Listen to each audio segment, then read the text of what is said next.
Students, सभी लोगों को बहुत बहुत बधाई एवं शुभकामनाएं जो लोग इस बार बोर्ड एग्जाम में शामिल हो रहे हैं। आज संस्कृत का एग्जाम है।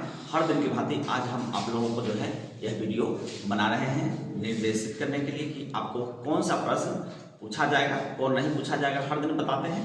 आज भी संस्कृत के एग्जाम के लिए यह वीडियो बहुत ही जरूरी है, बहुत ही आपके लिए महत्वपूर्ण है, ठीक है। इसलिए इस वीडियो को आप शुरू से लेकर के अंत तक इसमें बने रहें। इसको जरूर एक बार देख करके एग्जामिनेशन हॉल में जाए, ठीक है। तो चलिए, सबसे पहली बात है कि जिस तरह से हर दिन हम बताएं उसी पैटर्न पर प्रश्न पूछा जाता है।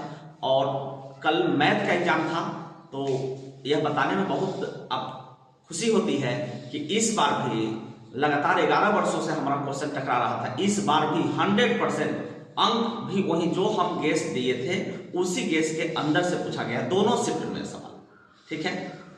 जिन लोगों को भी जो हमारे यहाँ पढ़े थे उन लोगों को हम प्रैक्टिस सेट देते हैं गेस करके, उसी क्वेश्चन से इस बार भी आया है, ठीक है। और हम अपने फेसबुक पेज पे भी उस क्वेश्चन को डाल दिए हैं, जिन लोगों को डाउट हो उससे मिला लें, ठीक है। पूरा का पूरा जो है क्वेश्चन वही आया है जो हम बताए थे, ठीक है। तो यह एक बहुत बड़ा अपडेट था।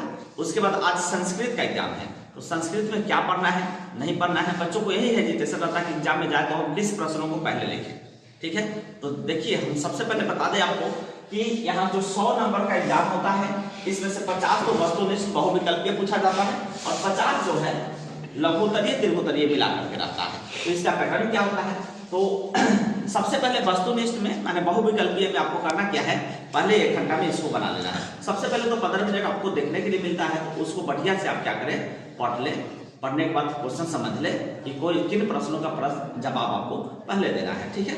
तो इसको देख ले। उसके बाद में जो है अब जो मेन है 50 नंबर, वह बड़ा इंपॉर्टेंट हो जाता है। इस 50 नंबर में पूछा क्या जाता है यह पहले समझिए। अपठित गद्यांश, 2 गद्यांश रहेगा, अथवा में करके रहेगा, एक में 7 नंबर का रहेगा, तो दोनों में से कोई एक सिलेक्ट करके एक को पढ़ना है।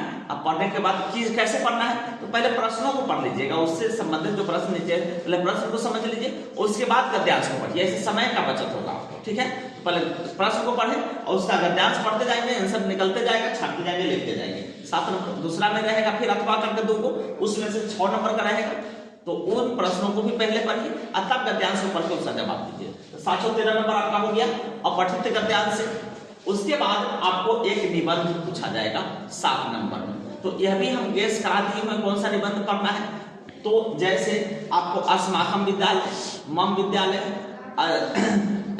प्रिय कवि, उसके बाद में जो है हिमालय, बसंत ऋतु, गंगा नदी, ठीक है, मम ग्राफ, अस्माकम देश भारतवर्ष, ये सब बहुत ही VVI निबंध है, तो इसको आप एक बार जरूर देख के जाए। अगर इसके अलावा कोई दूसरा निबंध भी पूछ देता है तो हम आप लोगों को बताए हुए किस तरह से करना है, उसको हिंदी में लिख लेना है और संस्कृत में अनुवादित कर देना है, ठीक है।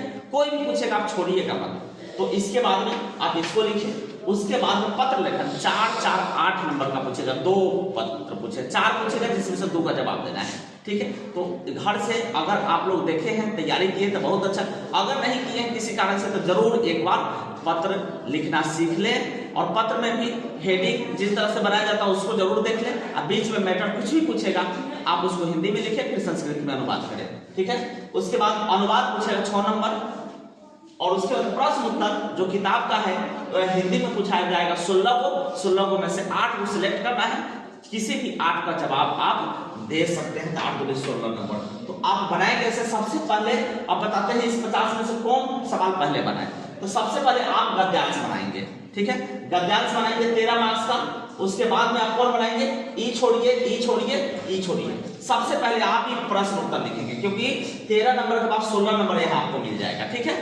13 नंबर के बाद 16 नंबर मिल जाएगा, ठीक है। इस प्रश्न को बनाने के बाद अब आप तीसरा कौन प्रश्न छुएंगे, तो तीसरा आप अनुवाद करेंगे, क्योंकि आपको कम समय में ज्यादा नंबर आएगा।